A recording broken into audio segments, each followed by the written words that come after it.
Good afternoon, everybody. My name is Craig Thiel, and I'm the Research Director at the Citizens Research Council of Michigan. I'd like to welcome you to today's webinar to discuss our most recent paper examining the state of Michigan's rainy day fund and to shed some light on whether or not the state budget is adequately prepared to deal with the next recession. As many of you know, economic cycles have unpredictable timing, but their inevitability is anything but. We do not know when it will occur, but we can say with certainty that the economy will eventually take a downturn. And when it does, Michigan's budget will be affected.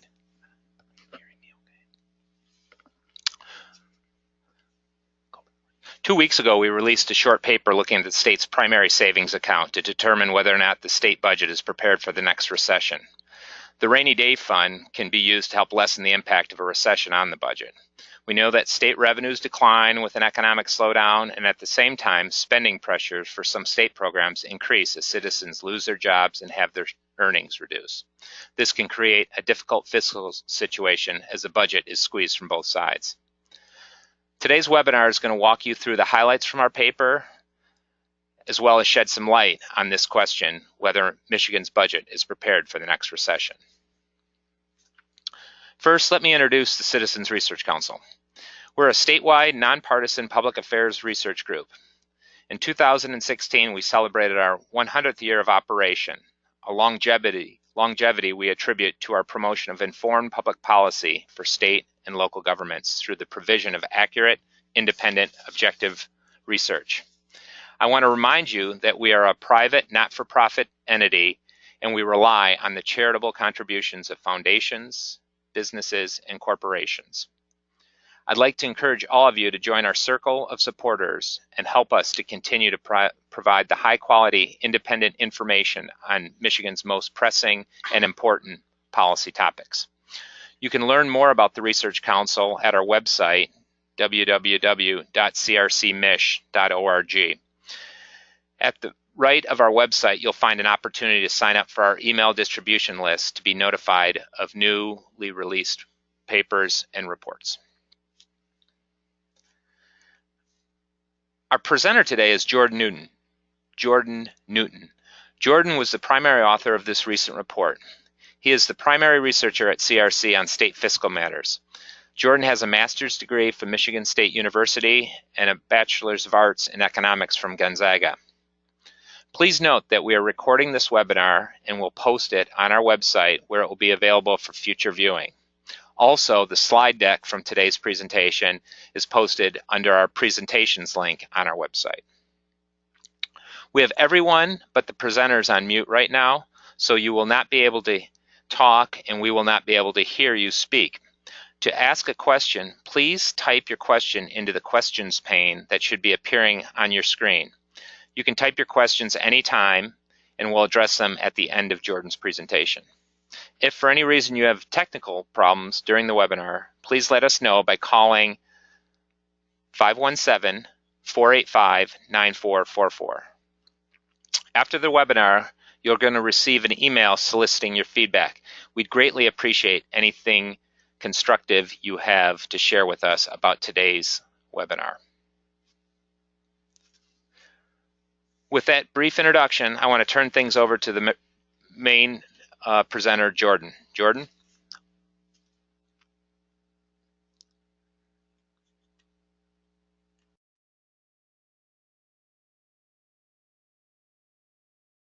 Thank you, Craig. Michigan's economy faced a challenging beginning to the millennia. After the 90s exhibited strong growth nationally and in Michigan, the turn of the 2000s plunged Michigan into back-to-back recessions. The single-state recession caused turmoil, and while the rest of the decade experienced growth through the middle part, or while the rest of the nation experienced growth through the middle parts of the decade, Michigan sputtered. When the Great Recession hit in 2008, Michigan had suffered through half a decade of decline already. After 2009, Michigan finally started to experience recovery, but in a lot of respects, current growth feels weak.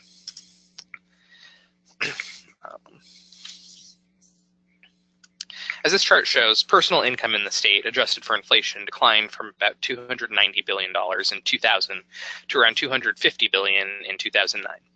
Since then, personal income has rebounded and surpassed 2000 levels in 2015 and sits just shy of $450 billion. Michigan's unemployment rate jumped from around 4% at the beginning of the 90s to 7% during the single-state recession. As you can see, while the nation as a whole saw a slight bump in unemployment, numbers slowly returned to normal, while Michigan's rate stayed elevated. Leading into the Great Recession, this caused Michigan's unemployment rate to spike to above 14%, nearly 5 points above the national average. Since 2010, Michigan's unemployment rate has declined faster than the national average, and last quarter's unemployment rate of 4% dropped below the national average for the first time in many years. The recession had a significant impact on Michigan's budget. Already in the early parts of the decade, Michigan was facing a structural budget deficit, with expenditures outpacing receipts, which was troublesome during a strong growth period. As the economy turned for the worse, a combination of factors exacerbated the problems created by the deficit, including increased demand for programs like Medicaid and welfare, along with declines in other revenues and a shift in consumption away from goods to services, which are not taxed as uniformly by the sales tax. To maintain stability, the state burned through the entirety of its more than $1 billion in savings in less than 3 years. As this chart shows, state revenues declined drastically in both real and nominal terms in 2000. Revenues declined relative to inflation from fiscal year 2000 to 2007, and in all but 1 year from 2000 to 2010. Since then, nominal revenues have seen more growth, but when adjusted for inflation, 2017 revenues are still about 23% lower than they were in fiscal year 2000. Despite the long period of growth we are experiencing, economic cycles mean that it's a question of when, not if, the next recession occurs. While we do not know exactly how long the current cycle will last, Michigan and the nation are in the third longest expansion in the nation's history, and it will become the longest expansion ever if it continues through the summer of 2019. But there are questions about the strength of the recovery. State revenue levels have not recovered, and personal income levels have taken time to rebound, only recently setting a new inflation-adjusted peak. And with budget issues beginning to boil to the surface that could pose difficulties during a strong economy, as outlined in our recent report, Challenges Ahead in Balancing the State Budget, revenue diversions will remove about $2 billion from the general fund annually by 2023. Given the mounting number of pressures, it's important that policymakers learn from the last recession and begin preparing for the next downturn. As the economy slides, income in the state falls, which triggers both a reduction in state revenue through income and sales tax collections and causes an increase in spending through increased demand for state services, particularly in poverty assistance programs like welfare and Medicaid. Because Michigan's constitution requires the state to maintain a balanced budget, the state only has 3 options when the economy causes the budget to get out of whack: increase revenues, more specifically through tax increases, reduce spending, or rely on savings. Now, it is important to note that as the economy comes out of a recession, revenue growth sees an increased spike, but for the initial time, there will be a reduction in revenues and possible increases in spending, forcing choices to be made. The first option the state has to balance the budget is to cut spending, but there are considerations that make it difficult. As unemployment increases, programs like Medicaid are relied upon more heavily by the state's population. When people can't find new jobs or take jobs with lower pay after losing them, the proportion of the populace eligible for state assistance programs increases. While these are temporary spending spikes, they can make solely cutting spending to balance the budget during a recession difficult. Further, it can be difficult to find programs to cut. While there is just over $10 billion in the general fund budget, significant portions go to drawing in additional federal dollars, improving states' roads, and running things like state prisons. Many of these programs cannot be cut without having an immediate negative impact on the state. Others, like cuts to state infrastructure, can lower long-term investment in state as conditions worsen or lower the educational capital in the state. While spending less money sounds simple and abstract, during a recession it can be difficult to find the dollars in places that won't cause problems down the road.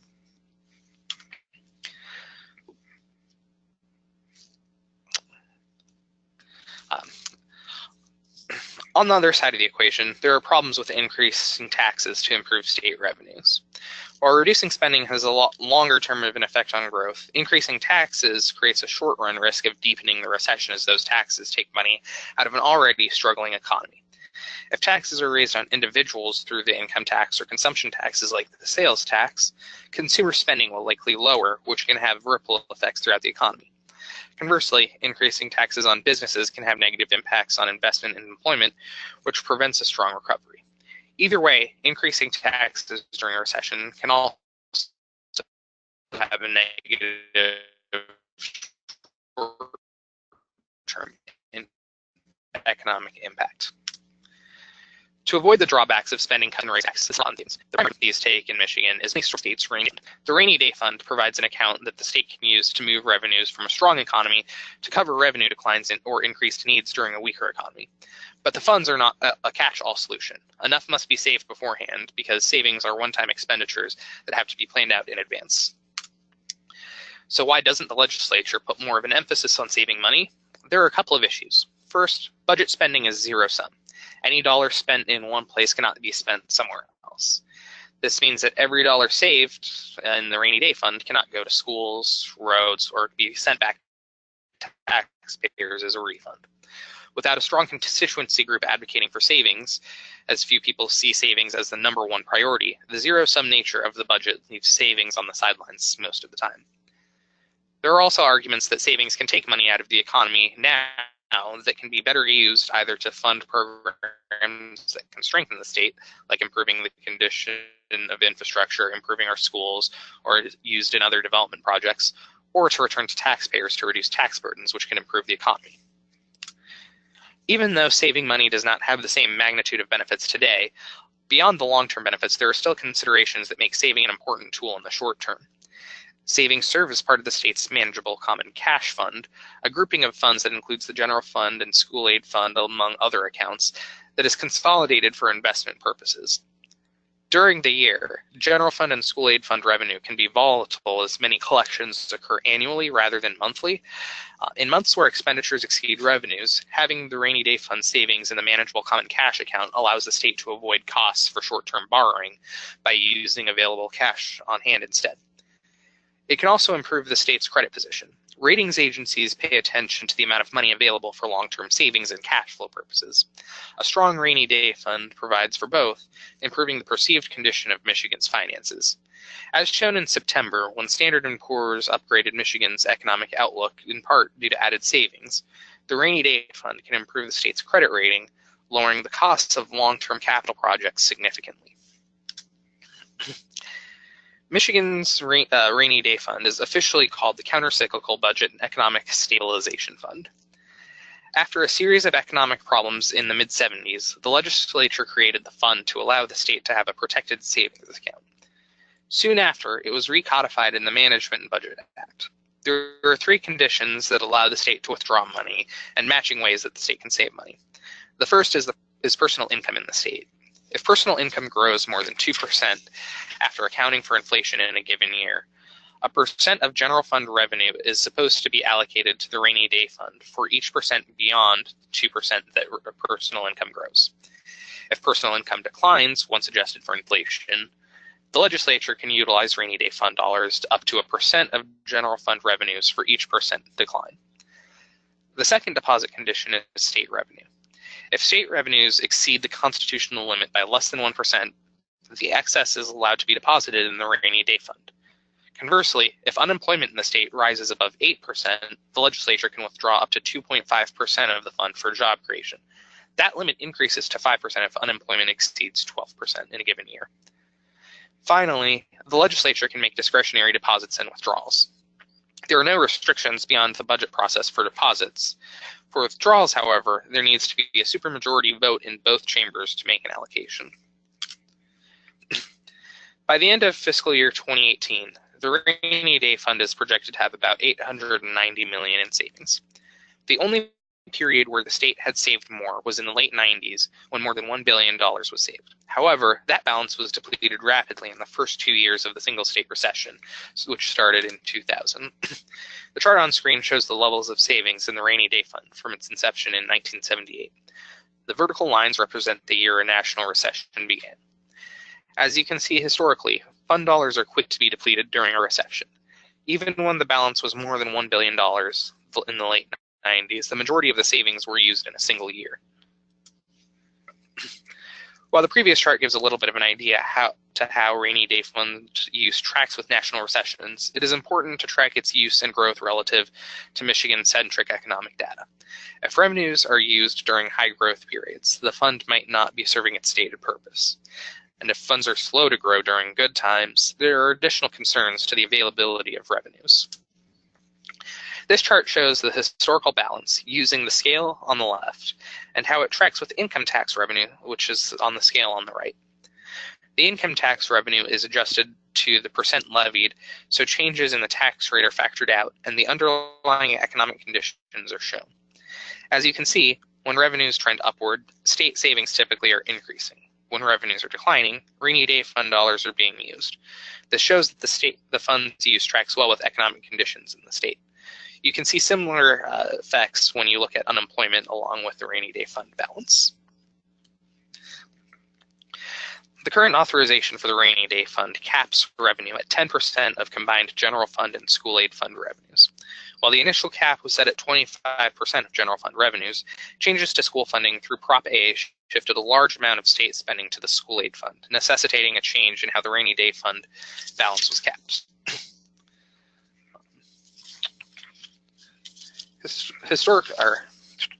Historically, savings have never come close to reaching the cap.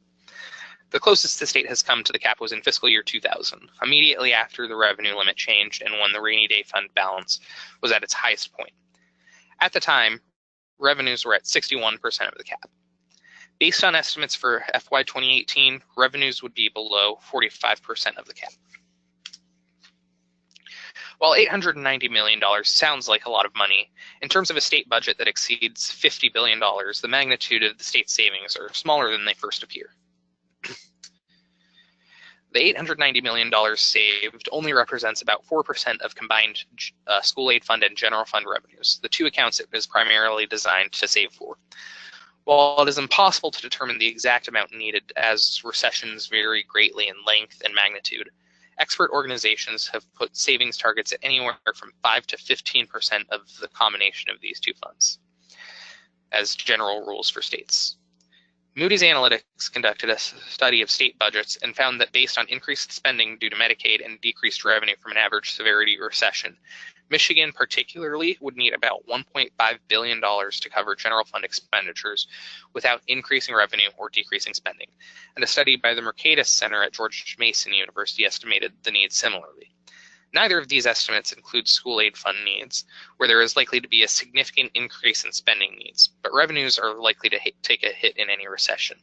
That means that the general fund needs alone in an average recession are close to double the current balance.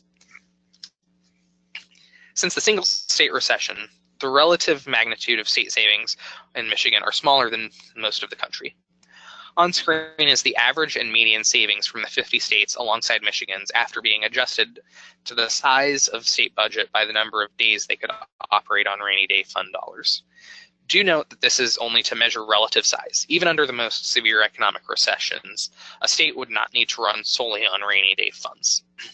The chart shows Michigan has lagged behind the national savings trend, and despite recent increases in savings, it continues to lag behind, only having 10 days worth of savings based on FY 2016 numbers relative to a national median of 19 and a national average of 36.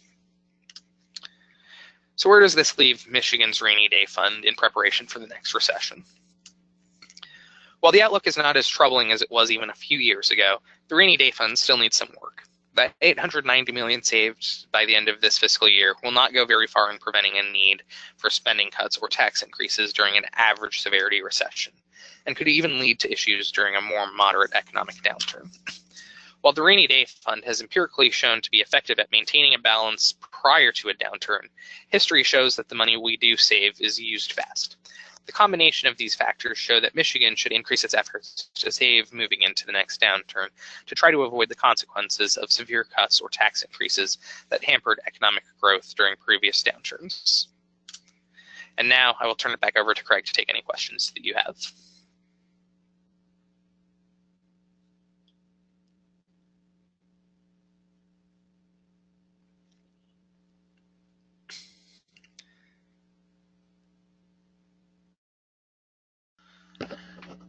Well, thank you, Jordan. We appreciate your insights and your thoroughness on the webinar. We did have one question come in. Before I get to that, I want to remind everybody who's still with us, if you have a question, feel free to type it in the questions pane, and we will make sure that we pose the question and get an answer. Jordan, the question relates to one of the charts you had in your presentation on income tax collection and drops during a recession. In your research, do you have a range by which the income tax drops during an economic slowdown? So historically, Michigan's revenue has a very volatile reaction to downturns. Over the past 50 years, recessions have led to a decline of anywhere from 5 to 25% decline in per unit income tax revenues. So assuming that the income tax rate does not change, that's the magnitude of the decline. Okay.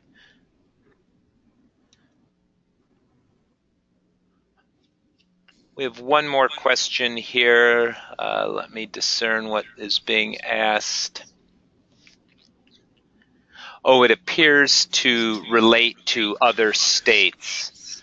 It says that general fund and school aid fund are the two major funds in Michigan. Most states have just a general fund. How does this impact savings for Michigan vis-a-vis rainy day fund savings in other states?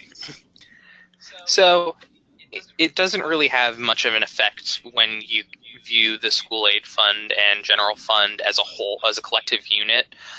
In a lot of analyses that are published by many organizations, such as the study produced by Moody's and the Mercatus Centers, they ignore Michigan's school aid fund, which means when you do look at the data, you sometimes have to adjust it for the fact that that is not the entirety of Michigan's spending on general fund style purposes like it is with other states. So you do have to adjust that data occasionally.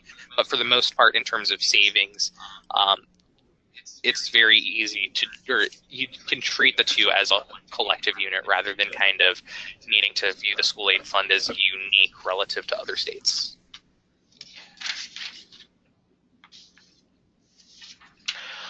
All right. Let me see here. We got another question.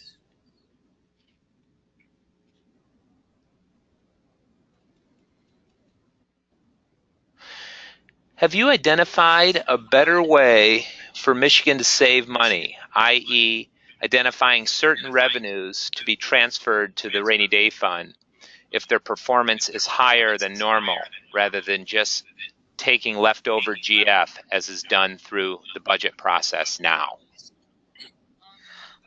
That's an interesting question.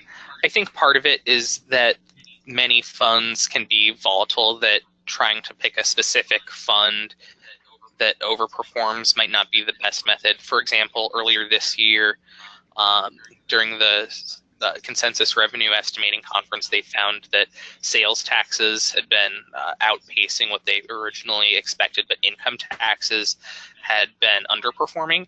And so sometimes if you tie it to a specific revenue source, you can kind of have an imbalance where the overall budget situation might not be great, but one or two revenue sources might, which could cause you to either over or under save depending on the situation. Well, it would be nice to have it tied to specific conditions. In a lot of ways, giving the legislature that discretion is better in theory because it allows to have a more holistic approach to where the budget is at.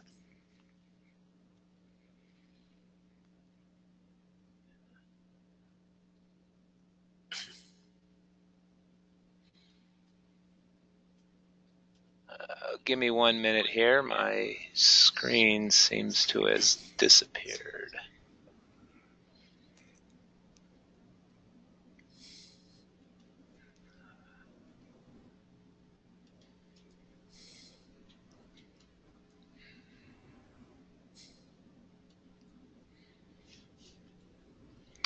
Okay, we have a question here.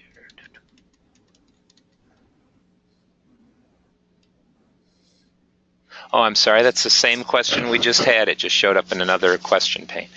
Well, that exhausts the questions for this afternoon. I want to thank Jordan for the presentation. I want to thank you for your attention. If you've had any questions about today's material that you didn't get answered or it comes up later, please send us a note via email. And finally, just as a reminder, we would appreciate any feedback you can provide from the survey you'll be receiving about today's webinar. Thank you again, and enjoy the rest of the day.